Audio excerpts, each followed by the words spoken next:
Hello and welcome back to the Art of Reflection. Let me ask you something today. Who are you when you're not performing? Who are you when no one is watching, when there's nothing to prove, no applause to wait for, no approval to crave? So often we live as if our worth is a fragile thing, something to be built, earned, polished. But what if self-value is not something you build, but something you uncover? Let's pause here. In our world, we're taught to measure ourselves against images that are curated, edited, filtered, and performed.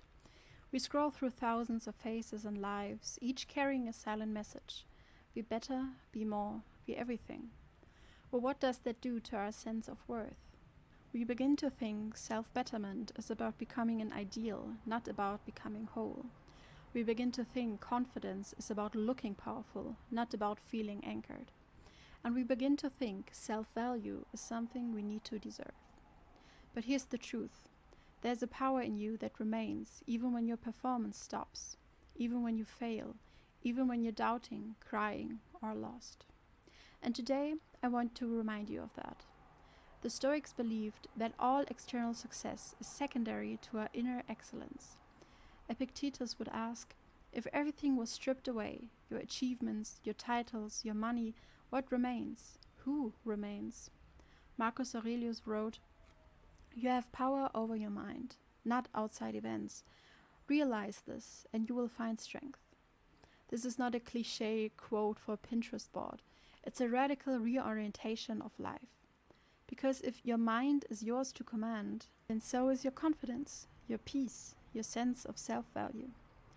But let's be honest, even if we know this, we forget it. We're human. We crave validation, we crave belonging, we crave proof that we are enough. So what is confidence then? Is it fearlessness, perfection, dominance, or is it something softer? To me, confidence is the quiet knowing that you can trust yourself, that even if you fail, you will rise again, that even as someone disapproves, you will stand by your truth, that you do not need to shout to be heard, because your presence alone carries weight. Imagine walking to a room and not scanning it to see where you rank. Imagine walking into a conversation not thinking of how to appear intelligent, but simply being present, curious and real. That is confidence rooted in self-value, not in performance. Here's something to think about. Self-value is not thinking you are better than others. It is knowing you have nothing to prove. Let that sink in. If your self-value is conditional, based on your productivity, your looks, your achievements, it's like building your house on sand. Every tide of failure or criticism washes it away. But if your self-value is unconditional, rooted in your essence, your being, the simple fact that you exist, then your confidence becomes unshakable, because it no longer depends on fragile external things. Ask yourself, at what point in your life did you start believing that you must earn your worth? You were not born thinking that. A baby never thinks, I must become someone to deserve love. They just are. They cry, they love, they exist, and they are worthy. So how do we return to that knowing? First, radical silence. Take 10 minutes each day in absolute silence. No phone, no input, no scrolling. Let your mind settle like a shaken glass of muddy water. Underneath all the swirling thoughts, what do you find? Second, micro-courage. Every day, do something small that scares you.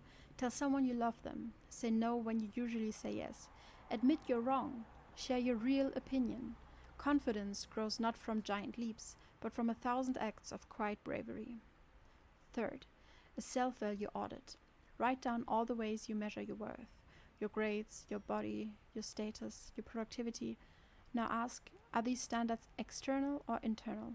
Do they align with your deepest values, or do they merely perform for the world? Cross out every standard rooted only in external approval. Rewrite new ones rooted in character, integrity, and presence. Because confidence rooted in performance will always be threatened, but confidence rooted in truth will always remain. Existentialists like Sartre believed that we are condemned to be free, to define our value, our meaning, our purpose. This freedom can be frightening, but it is also liberating, because it means you get to decide what your life stands for. Simone de Beauvoir said, "We become ourselves through our choices." We are not born with value stamped upon us by a universe. We create value by living with authenticity. So ask yourself, if you already believe you are enough, what would you pursue purely for the joy of it, not for the applause? What would you study if no one would ever see your grades? What would you create if it never earned you a cent or a like? Who would you become if no one was watching? These questions cut deep, because beneath them lies freedom. And freedom, dear listener, is frightening because it demands responsibility, but it's also the birthplace of confidence, of real, unbreakable self-value. So today, as you go about your busy life, remember this. You're not a project to be fixed. You're not an idea to be perfected. You're not a product to be improved. You're a living being, full of paradoxes, full of flaws, full of beauty, and you are worthy before you achieved anything. Imagine living from that place. Imagine the stillness, the courage, the love that would flow from you. Thank you for spending this time with me. If these thoughts spoke to something within you, share them with someone who needs this reminder today. Until next time, keep questioning, keep reflecting, and stay curious.